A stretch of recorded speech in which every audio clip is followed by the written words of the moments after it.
Hi guys, welcome to my videos. So guys, with the recent disclosure of IRCC backlogs, a lot of people are gonna feel, oh my god, their backlogs is increasing, and that's true. And even after all efforts, all announcements, still we saw that slightly it has gone up. I don't have to tell you the numbers because the numbers are available on Google. You can go ahead and find that out. But why it is happening and what we can do to help it, to reduce it to acceptable levels. So this is what I'm going to discuss in this video, and it's going to be my personal opinion. Do not take it as any official opinion, because neither I'm an immigration consultant nor I'm a government body. So if you take anything out of this video, you do it at your own risk. So guys, there could be multiple reasons. One reason is, of course, like heavy applications. Now it's summer month, I'm in summer season, and in this summer season Canada gets more applications, no doubt, because just few months later we have like September intake coming, and then we have like most of the tourists visit Canada during the month of summer. So from visa required countries, many applications for visitor visas, much more than winter, will be falling through. Now when it comes to address this and other problems, I think certain policy changes along with certain technological changes will help. Let me tell you how. Recently Canada announced that for 13 countries, 13 visa required countries, and ETA will be more than enough if they are known travelers. Of course they did publish the criteria, like if you had a Canada visa in last 10 years, or if you have a US visa, US non-immigrant visa.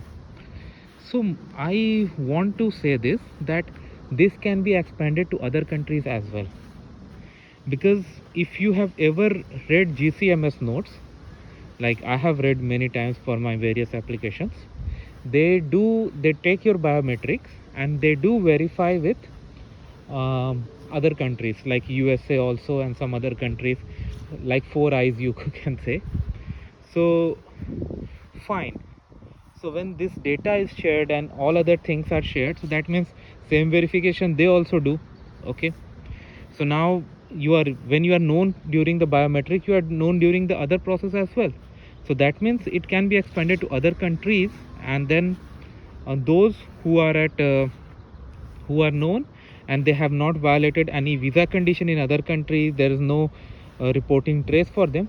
I think they can be issued ETA, right, to come.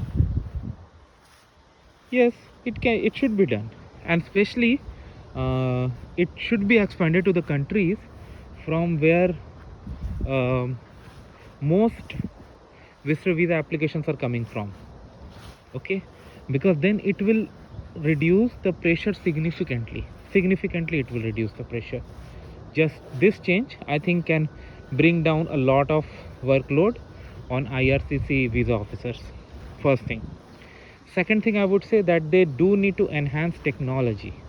Although a good move is like IRCC has launched is like IRCC portal, where you don't have to fill up any PDF forms, just web forms, because it eliminates a lot of chances of errors by applicants. And second thing is, it updates data directly in the backend system, right? If you are from IT, you know that there's a front end, back end. Front end, you do a fill up a form. In back end, in what I'm not sure what data base they are using, SQL or Excel or whatever, but whichever they are using, even if they have their own, something is going to that database and it's being stored there. But for many applications, still it's like online uh, that account where you have to fill up what do you call, PDF forms. So when you are submitting PDF forms, that means someone has to sit, download, read and update in the database, right? So there's a manual effort, right?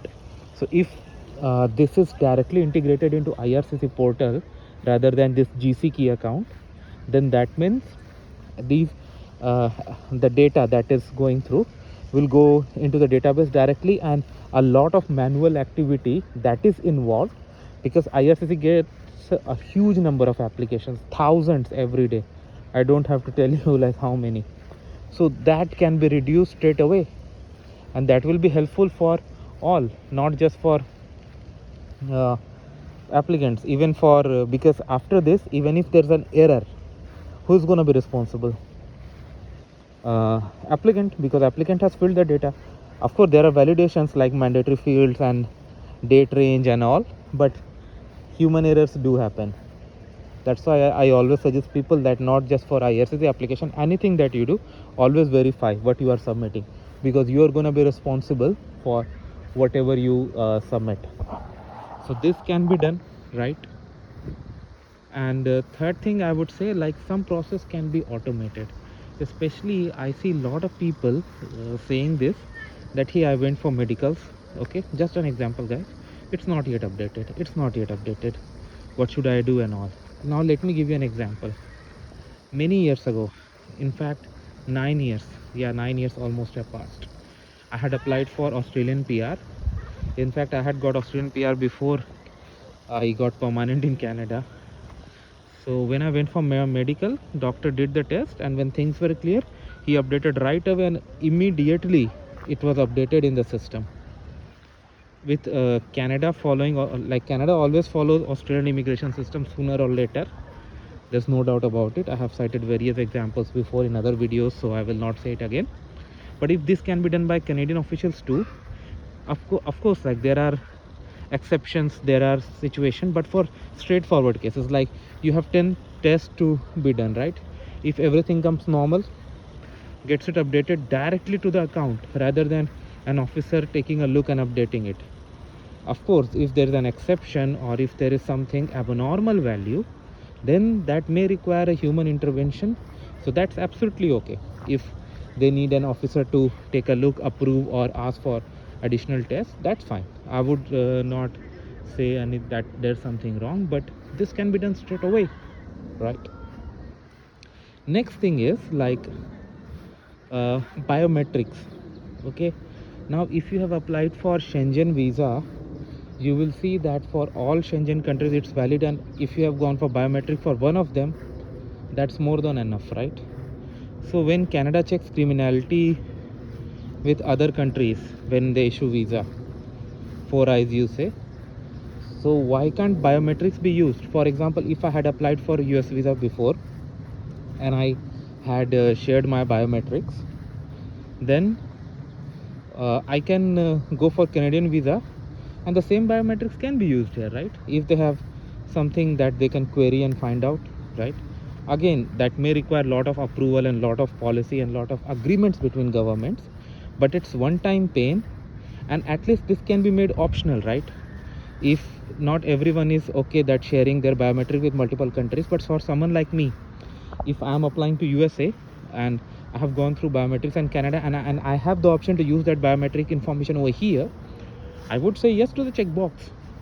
So these changes, if they are applied, this will reduce significant processing time and will of course will reduce the backlogs. So this is what my understanding is, guys, and I'm sharing it with you. I hope you like it. So please write down in comments what you think about it, and thanks for watching this video.